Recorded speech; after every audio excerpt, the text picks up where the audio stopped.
implications, particularly on the nutrition status of the vulnerables, particularly children under 5, and of course, our women in the reproductive age group, as well as and our adolescents.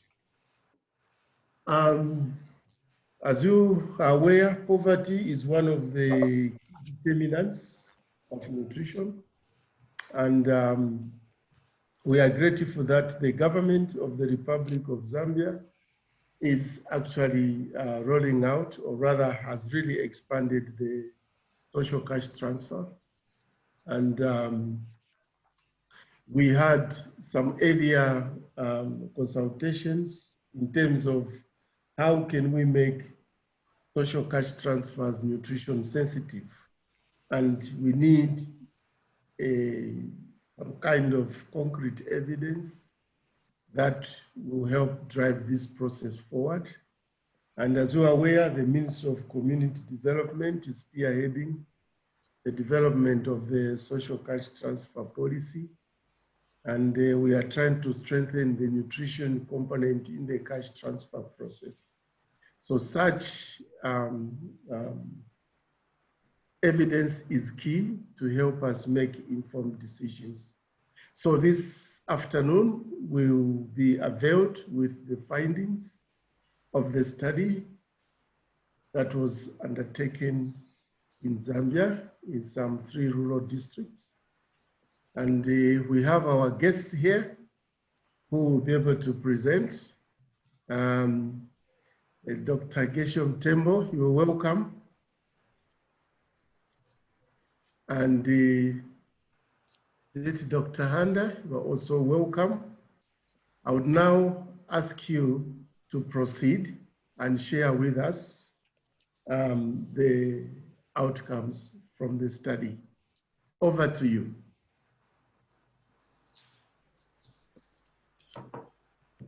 Dr. Tembo will start the presentation, and then at some point I will continue. So over to Dr. Tembo. This is Ashu Handa from UNC Chapel Hill. Good. Hi, Ashu, thank you. And thank you, Chair, for the opportunity. This is Gelson Tembo. I'm presenting out of Palmer Associates. And this is work that we have been doing for years, since 2010, with Professor Handa. I'm going to share my screen right now.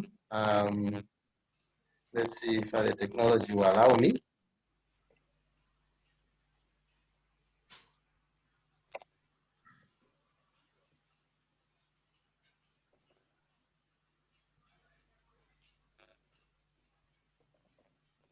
Okay. Are people able to see the screen?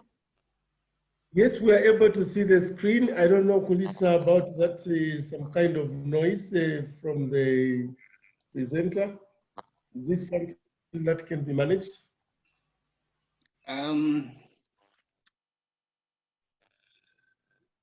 think the control has to be from the source. Yeah, Okay. I think the rest of us just have to mute the microphones except the person speaking. Okay. All right, Dr. Tembo, proceed. Okay, just to give a little bit of a background, what you see there is our cover page, the first slide, so to speak. And this is talking about the impact of Zambia's child grant program on child height. Basically, the child grant program is a version of social cash transfers in Zambia, and very soon I'll be I'll dwell a little bit on the evolution and background of social cash transfers since the days of the pilot in Kalombo. I'm sure a lot of us remember that pilot program that started all of this in Zambia. As we know right now, social cash transfers have become one of the biggest programs social programs in Zambia. So I know that our interest as Sun LE is nutrition, and we have this as one of our outputs out of the work that we've been doing over the years on social cash transfers. So just to give a little bit of a summary of where we are coming from, I think somewhere around 2003, that's when the pilot was started in Kalomo. And over the years, for the next 4 or 5 years, the same model, the community-based targeting model, was expanded in pilot form to Chipata, Kazungula, and Monze. And there were some indications of impact that were coming out. I think Kalomo did not have a consistent and coherent baseline, so to speak, but there were indications that social cash transfer seems to be getting us somewhere as far as poverty reduction is concerned. So in 2010, the government and the cooperating partners decided to make the intervention more systematic and to internalize impact evaluation. And that's when 2 versions or models, alternative models, were born for social cash transfers. The Child Grant Program and the Multiple Categorical Program. The Multiple Categorical Program, it used indicators of poverty, a combination of them, in targeting or identifying the beneficiaries. Whereas the Child Grant Program was using the presence of children under the age of 3. I think I will be presenting a little bit more detail on that in just a little bit. And then we know that from that time in 2010, there were a lot of lessons and also evidence of impact, solid evidence of impact.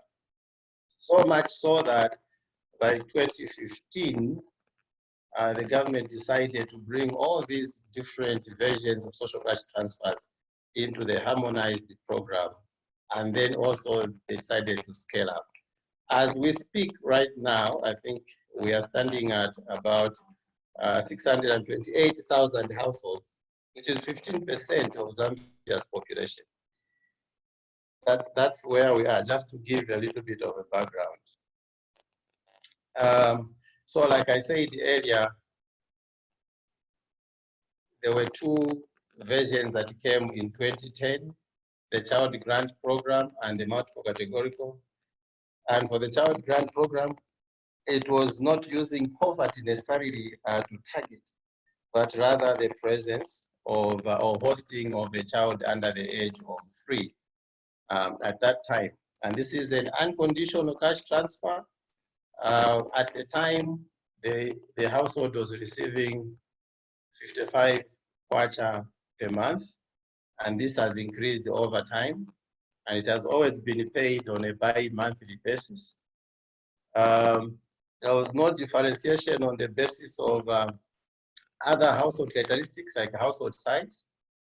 Every household, no matter how many there were, received exactly the same size of a transfer.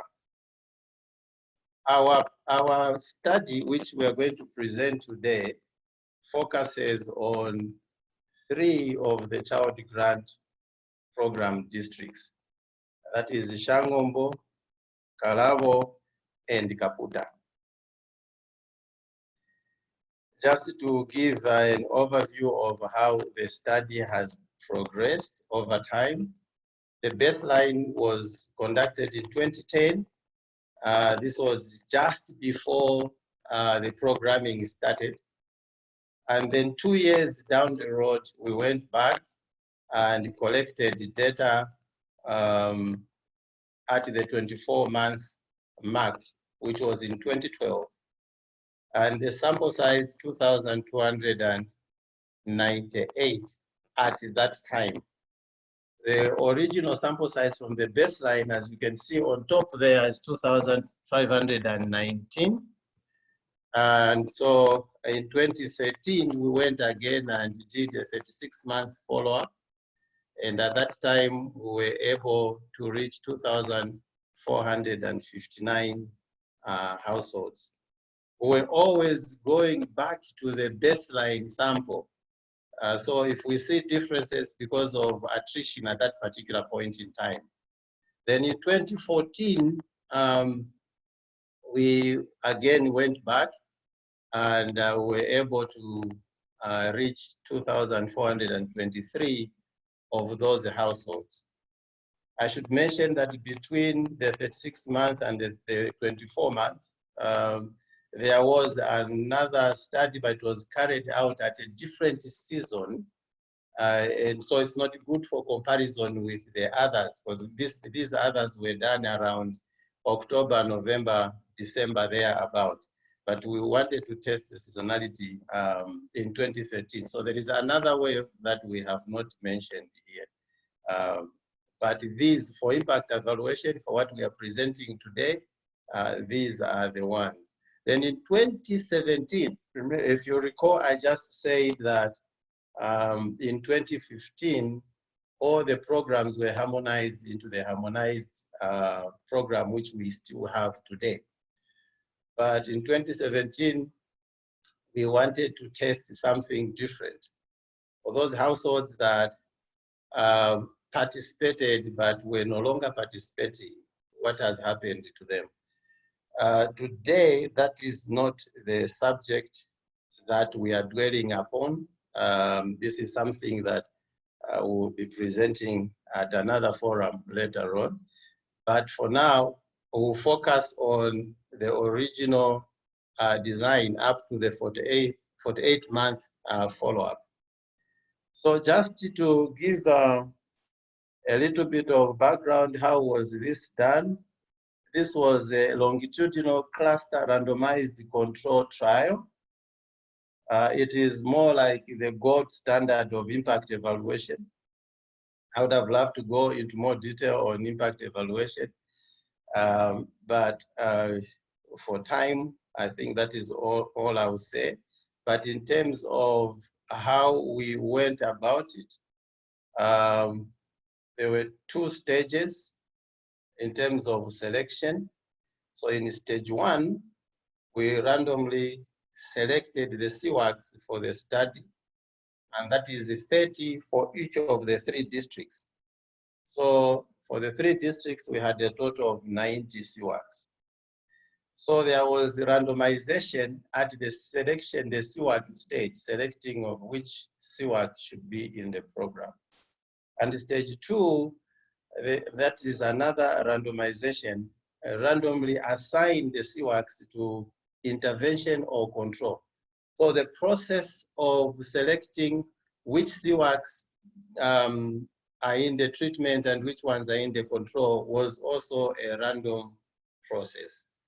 And I should also mention here that the study did not drive the program, but rather the way the program was designed, it internalized the impact evaluation. So in other words, those that were in the control, this is a delayed control. So there are no ethical issues per se. It was how the program was going to be implemented. So the question was, which CWACs should come in first and which ones should come in later and serve as a control? So for each district, we had 15 CWACs that were in the control and 15 that were in the treatment, making a total of 45, which is 90 for the 3 districts and for the entire study. These pictures that you can see, assuming you can see them, they depict the randomization process. It was done by the ministry itself, Ministry of Community Development and Social Services. So all those randomization stages that I spoke about. We traveled to the districts and had this done in each of the districts. I should also state that as we look at the impact or the results that we are going to see, we should also be mindful of the fact that a lot has happened and a lot has changed from the time that the study started to where we are today. So Kalabo, for example, was a very remote district, yet very close to Mongo at the time in 2010. So the pictures on the left-hand side, they show how it was like to go to Kalabo at that time during the baseline. And what you have on the right-hand side, it looks like a different country, right? This is the situation now, as we all know that Kalabo, Mongo, there is this ultra-modern road and bridge. So we should be mindful of these things as we go forward. I would also want to indicate a few characteristics of the sample at baseline, just to bring the context into light.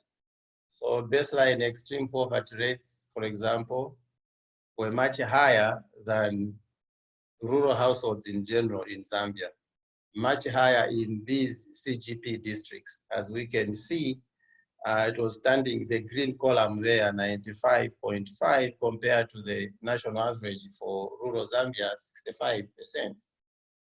So these are some of the things that made the ministry choose these districts as a place to start from. And then again, CGP households were much more food insecure than all rural households at baseline.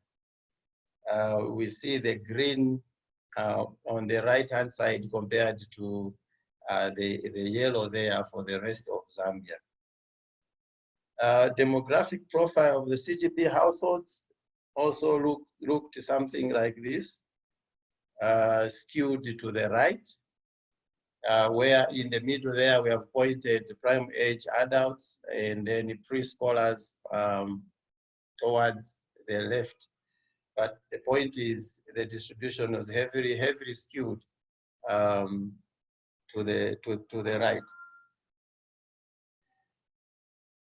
And then how this changed over time, we see that the distribution over time has shifted, of course, to the right.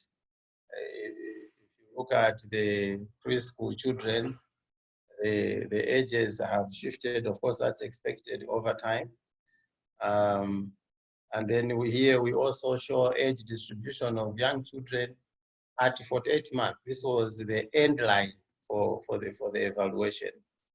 And we see that a number of children were actually born during the study, a very large portion of the distribution of children. And we also see those that started receiving cash within the first year of their lives. And we have those that were born inside the study, of course.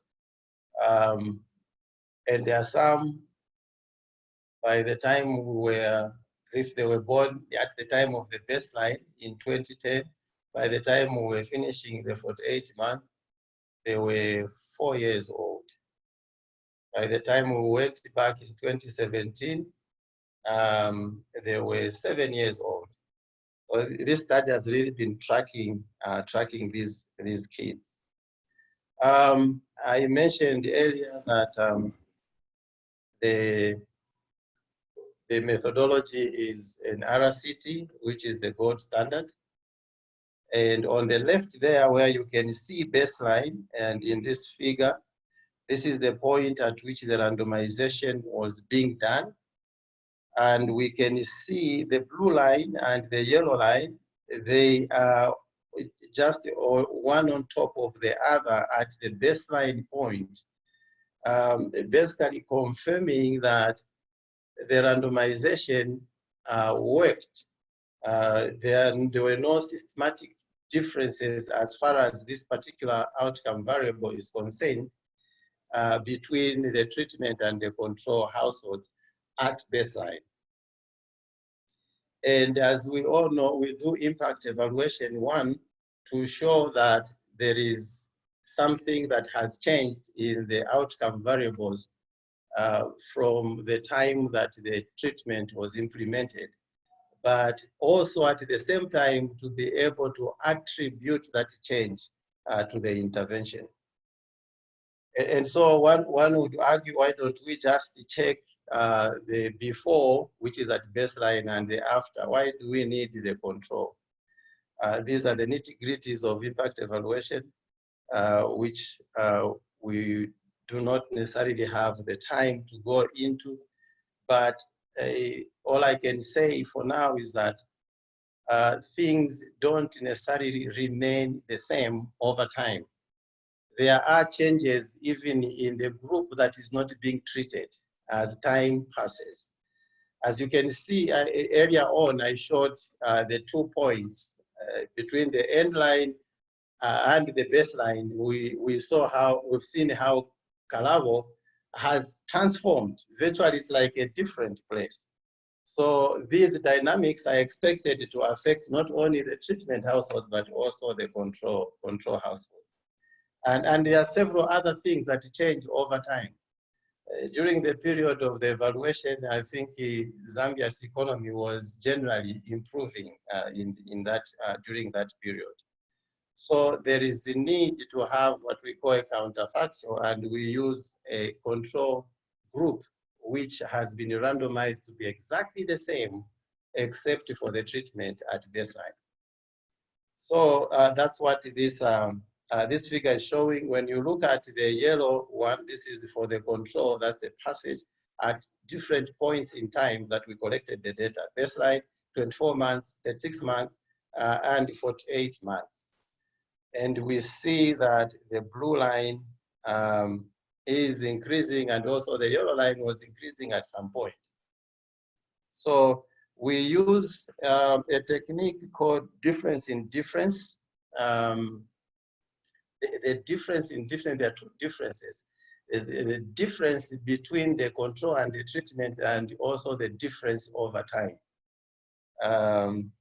This helps us to take into account any time invariant changes across over time.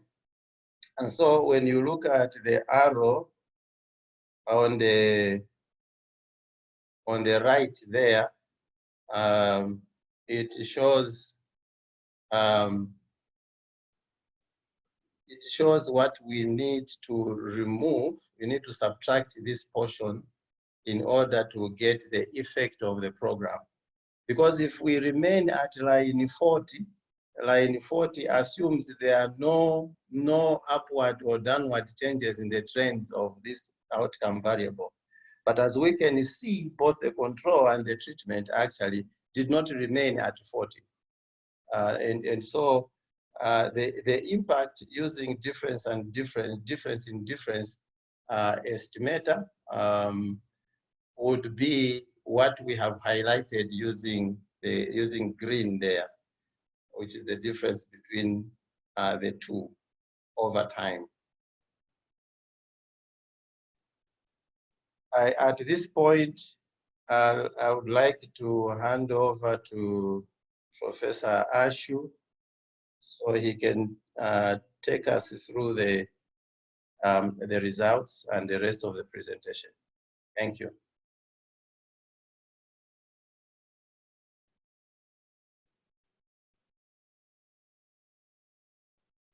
Hello?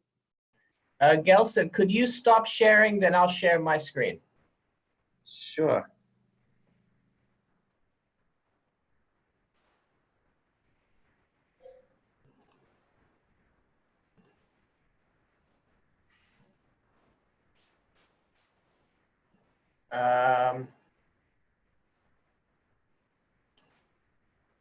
Can we see my screen then? I can see it. The Okay. chair can see it. I hope others are able to see. Please Excellent. proceed, Professor. Yes, we can. All right, great. So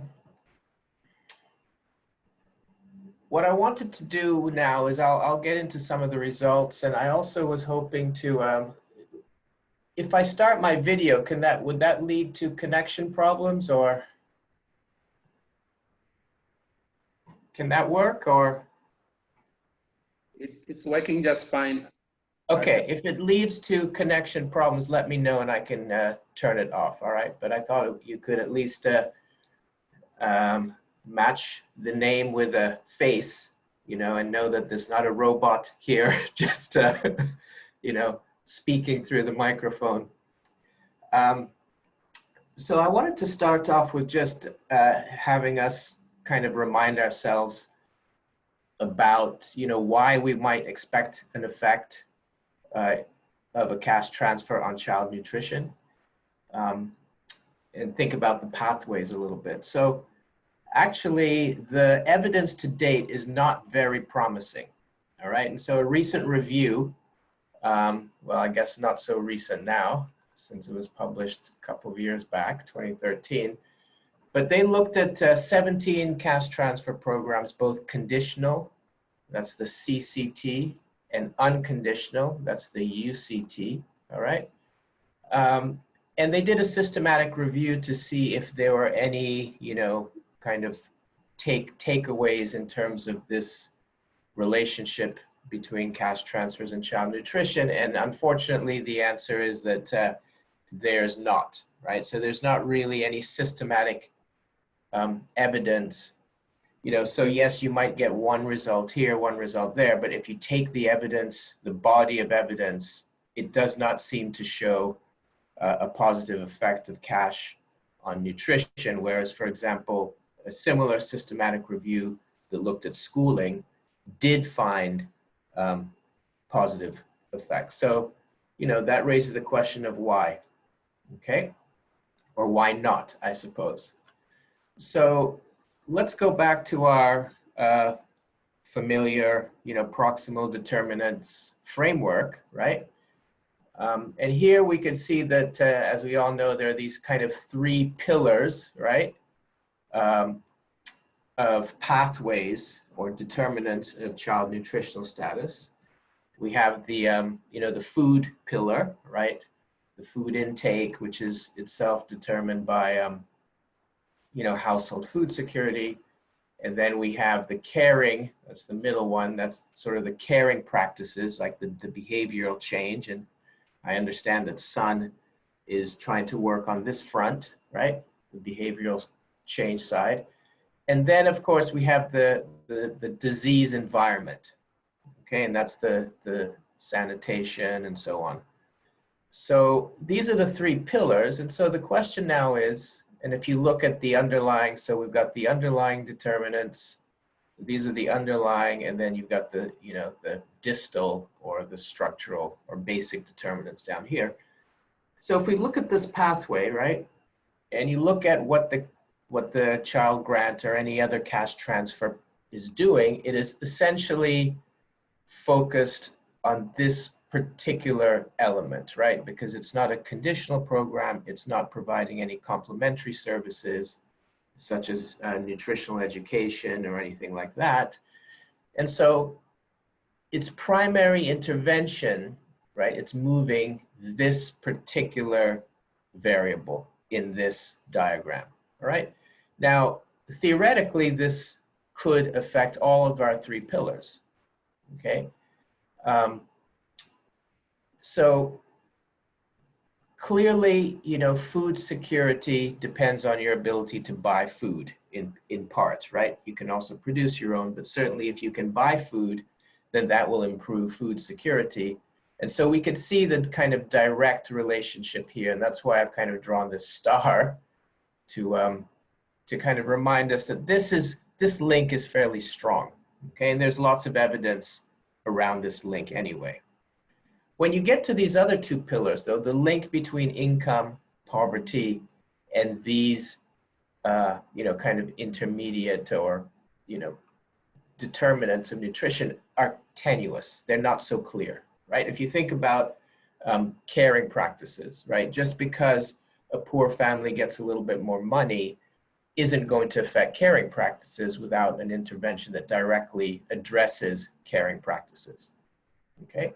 Similarly, if you look at the disease environment, what's called in this framework, the household health environment, again, you know, if people get some more money, they might invest in better housing quality. They might get a, you know, corrugated like a roof. They might enhance the structures of their walls.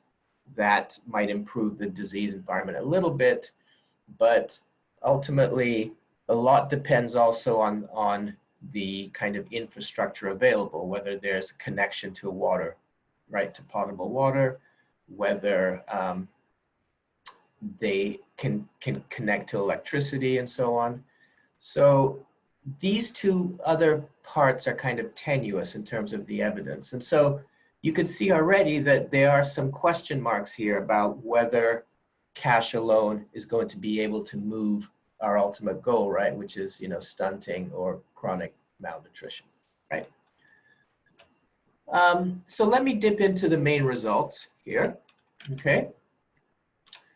And then we'll open it up, and there's a lot to discuss, so I want to leave some time for that. So basically, this is the graph that Dr. Tembo showed you earlier, the kind of difference in differences. And here, let me just mention the sample, okay? The sample is children, it's what we call a repeated cross-section sample. So at each wave, we pick the kids 0 to 36 months, okay? So 0 to 3 years old. And it's a repeated cross-section. So we're comparing, in this case, the stunting rates, right, for kids 0 to 36 months at the baseline.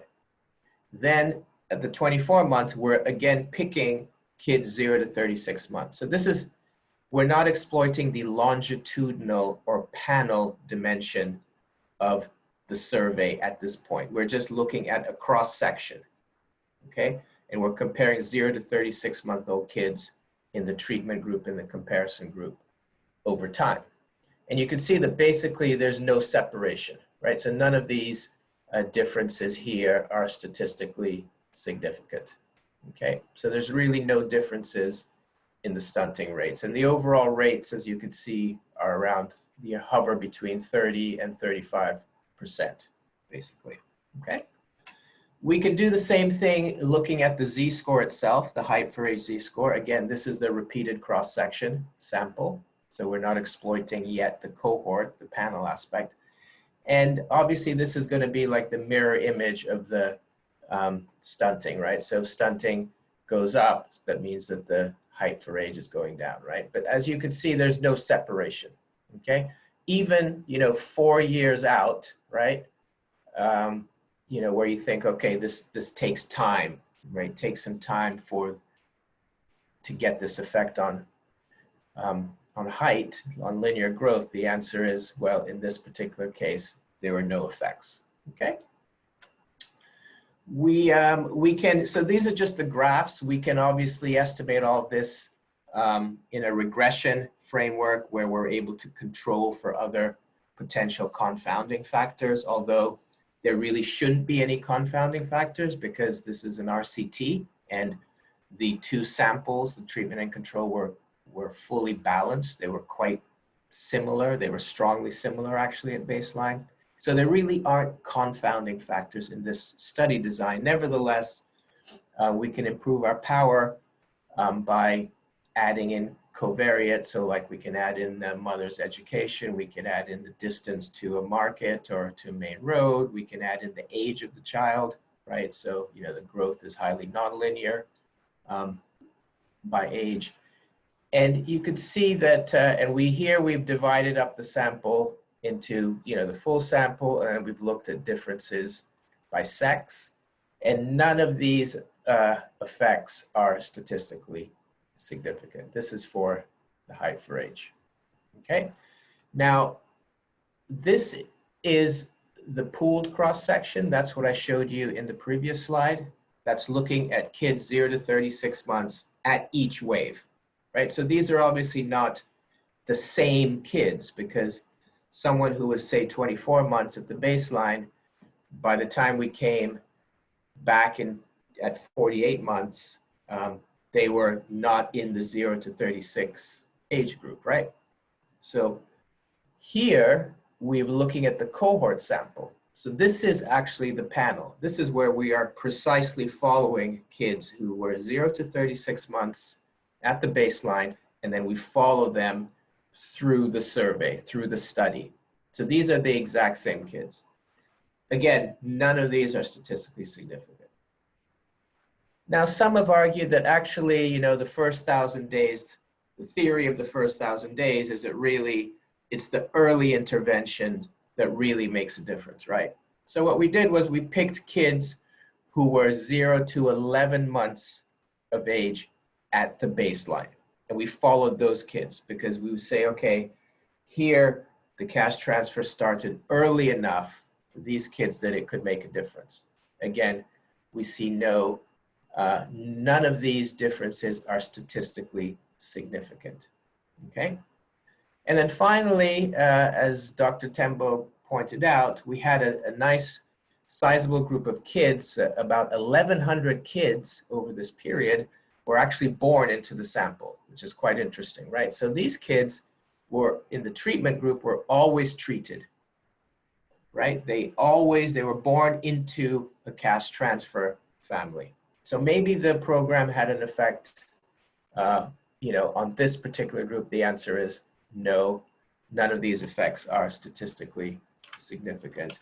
That was for the mean height for age. This is just looking at stunting.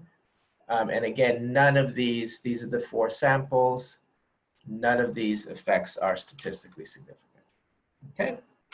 So, you know, up till now, our results are consistent with the review of the literature. Now, the question is, how about the pathways, okay?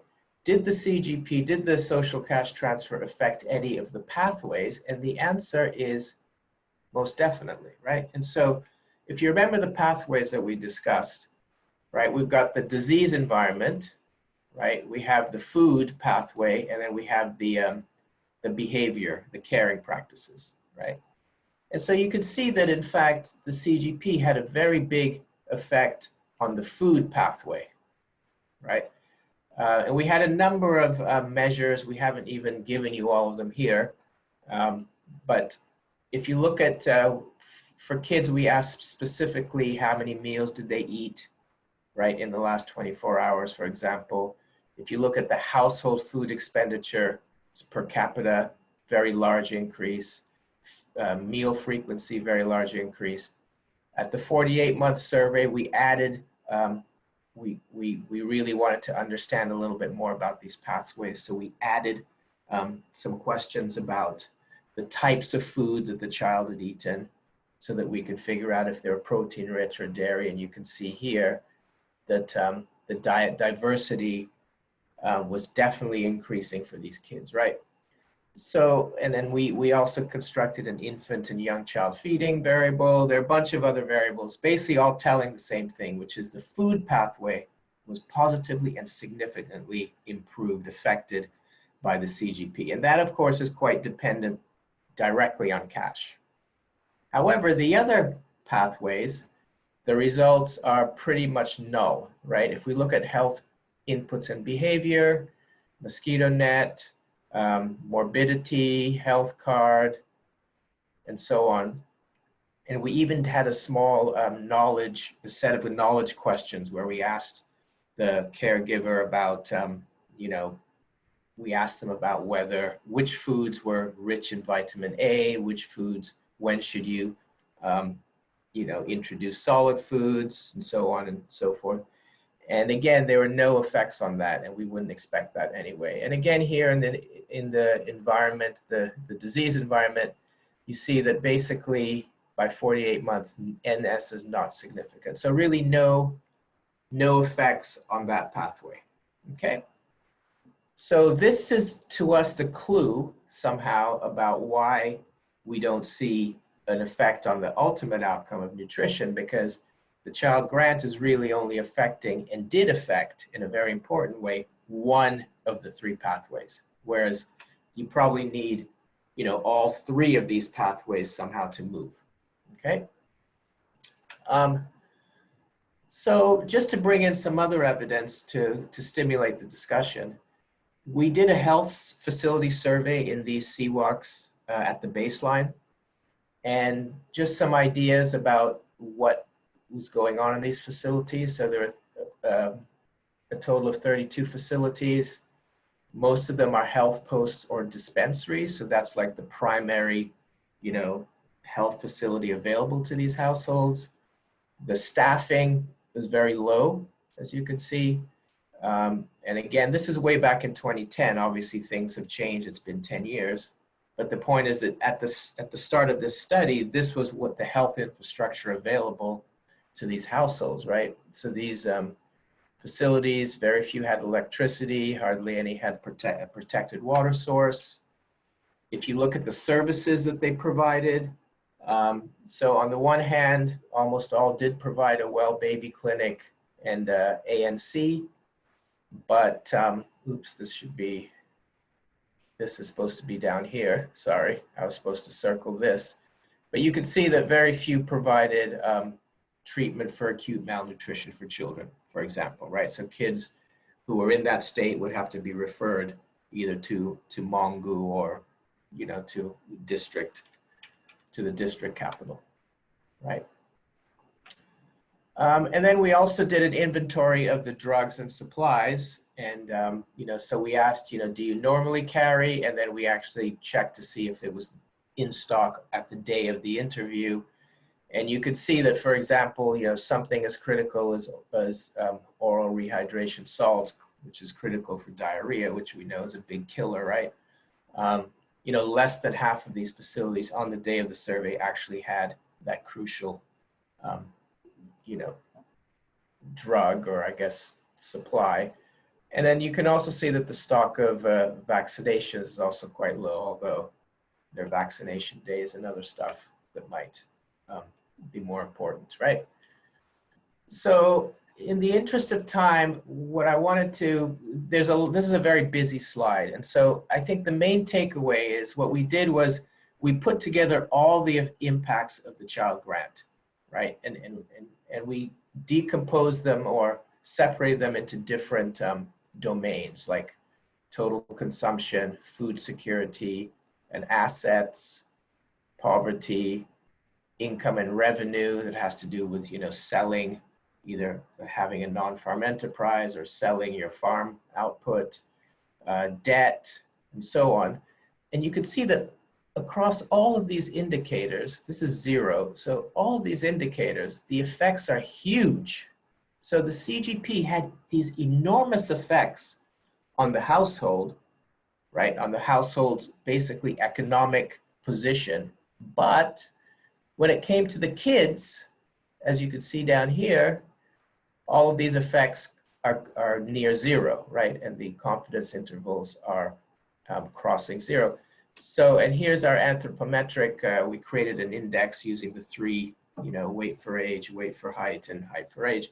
You see no effects, which is what I showed you, right? So this is the interesting puzzle, right? Which is that you have these enormous effects at the household level in terms of economic security, food security, and so on, income generation, livestock, and so on, but no effects on the kids themselves, which was sort of the objective of this program, right?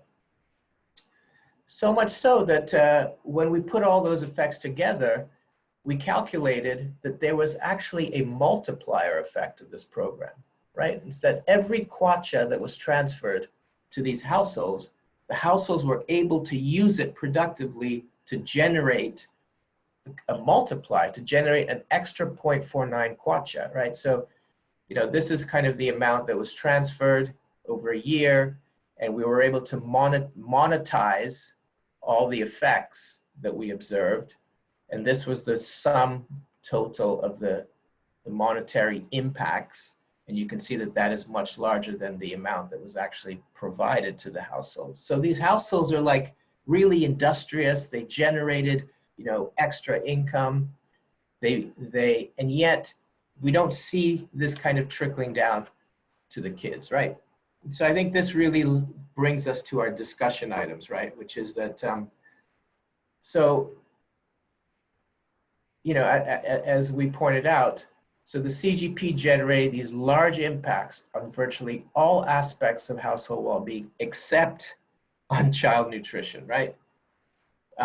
However, we noted that it did improve the food pathway, right? Which is one of the 3 key pathways to realizing gains in height. So, you know, the other pathways are not so dependent on cash per se, but they depend on other things working and happening, right? For example, the disease environment requires, you know, the infrastructure. The, you know, the behavioral, the caring practices requires both kind of some behavioral change and knowledge, but also, you know, health infrastructure and health facilities, right? And so those are less dependent directly on cash. And so obviously it kind of makes sense that the child grant, you know, wasn't really able to push those other pathways, right? Now, what our results are showing are something that's quite important, I think, for policy and practice, right? Which is that these results, these inputs, right, these pathways seem to be complementary. In other words, if you think about the concept of complementary, something that's a complement versus something that's a substitute, right? Something that's a substitute, it means that if I don't have this, then I can get this, and I can substitute it with this and get the same result. A complement means that the 2 things must go together to produce the output. Okay, and so some things in life can be substituted for, and some things in life cannot be substituted for. They need to go together. Okay, the extreme example is the, you know, the left shoe and the right shoe. Well, I cannot have 2 right shoes. The 2 have to go together to achieve the outcome, which is to, you know, allow me to go outside and run around. And so what we're finding is that to the extent, you know, that these inputs are complementary, then just working on one is not going to move the nutritional thing. So if son is working on, say, the behavioral change, that's one pathway. But if the inputs are complementary, that one pathway is not going to move the, you know, the end game, which is the nutritional outcomes, because you also need to move the other complementary inputs, right? So if I have the behavioral change, I know what to do, but I don't have the health infrastructure, or I don't have the money to buy the food, to prepare it, to buy the right food, you know, and so on. I know what the right food is. I just don't have the money to buy it. So you can see that these inputs are complementary. Working on one alone is not going to do the job, right? And so I think for us, the takeaway here is that, you know, the social cash transfer is clearly addressing one very important pathway, right? The food pathway. And to the extent that the SUN activities can be layered onto social cash transfer households, that's where I think the main kind of excitement will be, because that's when you'll get this complementarity that can boost, boost nutritional outcomes. So I will leave it at there. I took a little bit more time than I wanted to. I got kind of excited over here. So I'll stop sharing, or I can continue sharing, but I'm going to hand over to the chair now. Thank you. Thank you very much, Professor and Dr. Tembo. This has been really wonderful presentation. And as I was seated here listening attentively, we have a pilot that we are trying to do in Mungwa in one ward, just to see whether convergence will work. Because one of the lessons from phase 1 of SUN was that there was no convergence of interventions at household level. And as such, in phase 2, we are trying to see how that can work. hence the small project that we are trying to do in Mumbwa. Quite a lot of issues have come out from there, and quite clearly the message is clear that one pathway cannot have significant impact on reducing stunting. You need a combination. The message is very loud and clear. Okay, so now I will shift the chairmanship to Matthews to manage the discussion section. Matthews, are you there? Matthews, are you there? Yes, I'm there, Freddie. Thank you very much. You pick it up for the discussion. Thank you very much, Freddie. Thank you, Ashu. Thank you, Dr. Tembo. So we are opening for discussion. I know there are several questions that people will want to ask. I think we will use, Professor Ashu wrote a text, sent a text that people could send questions. I see now a few questions are coming up, but we could also make use of the raising hand facility so that you can speak up and ask your question. So Ashu, do you want to start with the questions that have been sent by message, by text? Sure. So there are a couple of questions. One is the issue of, conception, and really if you take the first 1,000 days. So the question was, shouldn't this intervention start early, like even at the, conception and like in utero phase? And I will say that there is a push in a bunch of countries now that have child grants, like even in South Africa, there's been quite a bit of discussion that as soon as that eligibility now should begin as soon as the mother is pregnant. So as soon as she knows she's pregnant, she can then immediately start receiving the grant, right? So I think there is there's more sensitivity to that on the policy front, right? I think policymakers are now convinced. Now, in our case, in this particular case for the CGP, we looked again at kids who were born into the program, right? So they were conceived, they were in utero already, right, when the grant was being received, and we still didn't see any effects on that, right? But of course, for those kids, our window was maybe only 2 years, right, in terms of looking at effects. So maybe for those kids, we might see the effects a little bit, right, longer in time. In terms of any other questions, let's see, we have a question from Rhoda. Okay, so Rhoda has to leave, but basically I think Rhoda was saying that these results seem pretty consistent with what they have been finding at IAPRI, right? So that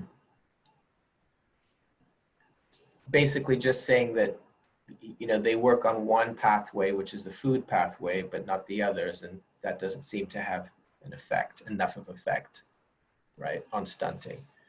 I would be interested to know about this pilot that I think, was it Freddie that had mentioned, in terms of what that convergence idea and what the target group is and what are the activities that are these cash transfer households that will then receive additional kind of education or behavioral change kind of support? Because I think that's could be quite interesting. And then the question is, can we design some kind of evaluation around that, right, to see how successful it is? Thank you, Ashu. Freddie, do you want to talk a little bit about the pilot? Well, the pilot, basically, we are looking at delivering the package of nutrition-specific and nutrition-sensitive intervention. And these, of course, in terms of the, this is around the 6 priority areas that we've picked. That is nutrition-sensitive agriculture, and of course the economic dimensions, which is village savings and other empowerment initiatives. And then we also have the WASH and of course, the cross-cutting, which is mainly the social behavior change, as well as gender and women empowerment. Then of course, we have now the healthcare practices part of it. So we have these 5 key components, which we are actually trying to see whether if they are delivered to the same household, we could see much greater impact on reducing stunting.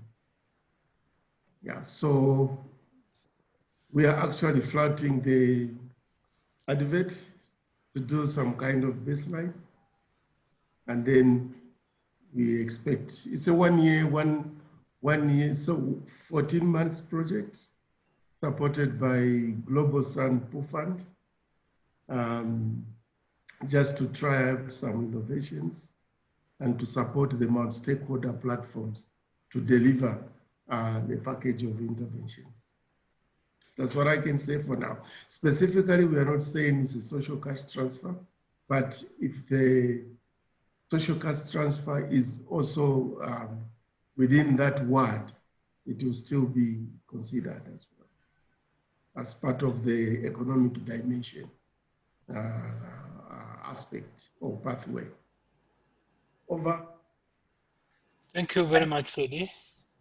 That could be very interesting because the Kenyan government also has a large social cash transfer, and they have about a year ago now they have started a they call it the niche program, but it's doing exactly this. It is, but that one is a little bit more targeted. They are picking exactly the cash transfer households and purposefully layering on the nutritional, these other kind of, they don't have the 5, but they have most of these that you mentioned, and purposely layering these activities onto those specific households. And they're evaluating that, right? So they're comparing those households with other cash transfer households without, you know, this layering to see what the value added is. So I think that could be quite an exciting, you know, opportunity in Zambia to also look at that, to see if somehow we can compare, you know, households who are receiving the cash plus these items versus maybe just these items and not the cash and so on, right? Just to kind of get a good understanding of what it takes to move, you know, chronic nutrition. Okay, thank you very much. I think it's getting late in the day. We are losing a few people. And I don't see any more questions. I think with the permission of the chair, I would like us to adjourn. Sorry, Matthews, we had put our hands in the... Oh, your hands are up. I didn't see. Okay, go ahead, Ruth. Yeah, in the interest of time, I won't talk much. That's to say thank you to the presenters, but I think I would leave it to Lwindi because, and Mr. Mwanga, that there is a 1,000 days pilot that is being done building on these results to show that in the sun to whether it works. Because as we all know, it's a policy decision required and evidence was requested to show whether there should be an inclusion of an extra criteria of the 1,000 days. And the pilot that is being designed is meant to build on these results so that policy decision can be made around the inclusion criteria. But maybe I'll leave it to Lwindi and Mr. Mwanga. Thank you, Ruth. Lwindi, are you there?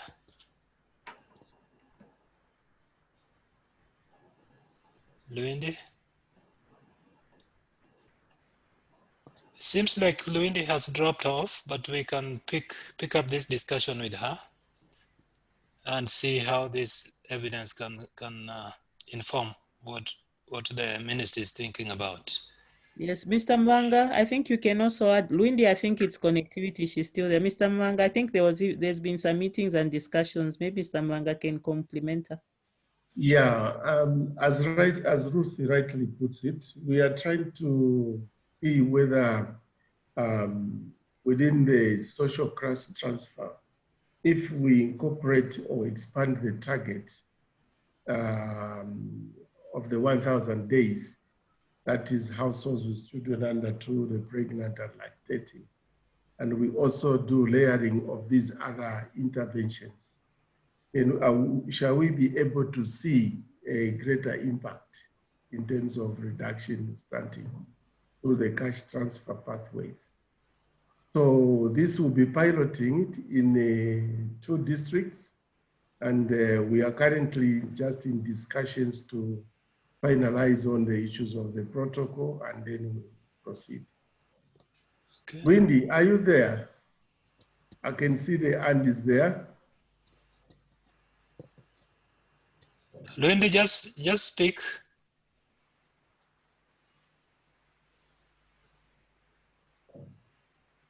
Okay, so, well, this Okay. is the project that we'll be doing with the support of UNICEF, and we'll be working with the Ministry of Community Development. So we'll provide more information as we proceed when we commence the actual implementation. Unless, Ruth, if you have anything to add on. No, just to say that this research is the one which actually has given birth to the next one. The results pointed to the need to do a bit more layering of and understanding of the pathways for policy decision. Over. Yeah.